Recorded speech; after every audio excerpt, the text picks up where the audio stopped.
Hi guys, so yeah, this is Bread Crumbs, and as you can see, it is super smooth.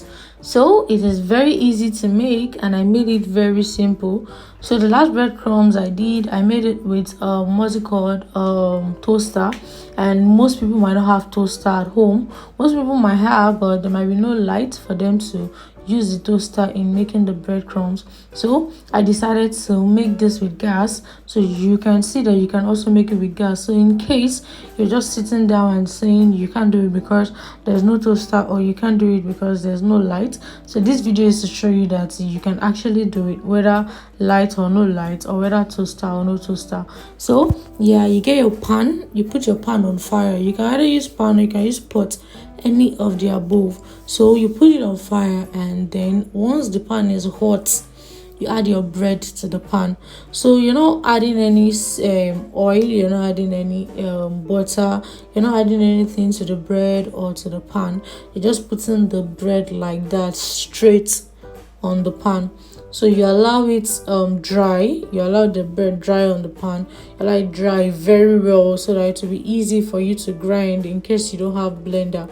Because I am not using blender on this video, like I said, I'm trying to make everything super easy, so you can actually make what's it called, breadcrumbs at your own comfort zone, in your home and at your comfort time. So yeah, I made it super easy. I used just gas and something you can use at home. No blender, no light, no toaster, just gas, pan, and then a stick to grind the bread. So make sure you're washing the bread, and make sure you're turning the bread. Make sure every part of the bread is getting dried, because you don't want the bread to get burnt. If it gets burnt, no wahala. Some of mine got burnt, but I use it like that. So you can actually even scrape the burnt parts away though. So you just keep the bread there in the hot pan and wash the bread while it's going dry. Make sure everywhere is going dry, make sure front and back is going dry, make sure the sides are going dry everywhere. So that is how to do it. So like I said, you have to monitor it so it doesn't get burnt. Please don't forget to like, please don't forget to comment, and please don't forget to subscribe if you've not. Also, after subscribing, please turn on the notification on all, so that anytime we post a new video, you will be notified. So also feel free to let us know the video you want in the comment section. If it is something we can do, we would do it. So feel free to make your video request in the comment section. Also let us know your name and the country or state you're watching from, so we can make a shout out to you, or we can send you a big hug for actually opening our channel. We appreciate everybody here, the returning viewers, the new viewers. Thank you for actually opening our channel to check out our video. Like, we love and appreciate you. Thank you. So you can do as many breads as you want. If your pan is big enough and will be able to size 2 breads or more than 2, feel free to put 2 or more than 2, but make sure to actually monitor it so that it doesn't burn, like I said. So yeah, that is that for that. Now after this stage, all you need to do is to get a nylon, a clean nylon. You can use Ziploc if you want. If not, if you get a nylon you can actually use, well, fine, you can use that.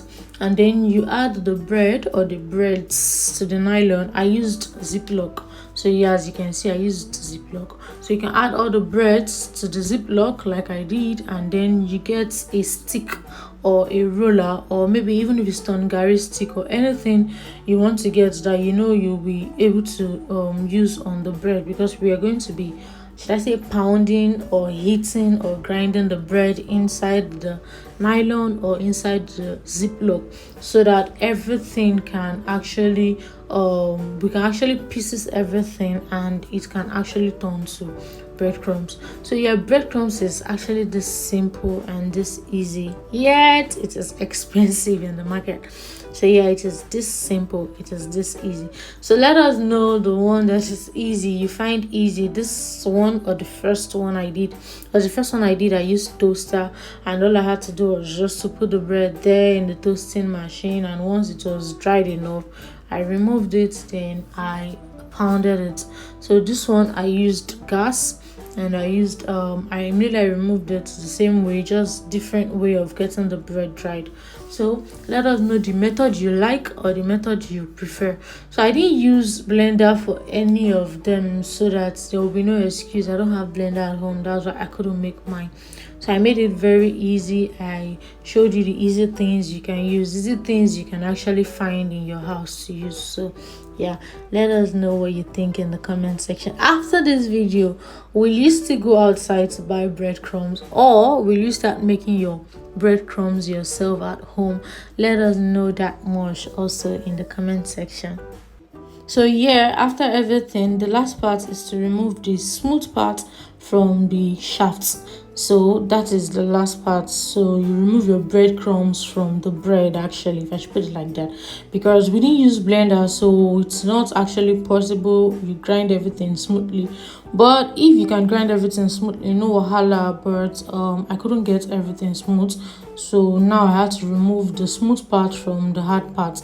So, and that is it. It is that simple. First you put your bread on fire. Once it's dried enough, you pound it. After pounding or grinding it, you sieve it out, and that is it. Like, that is all. It is that simple. Thanks for watching. Actually, have an amazing day. Bye.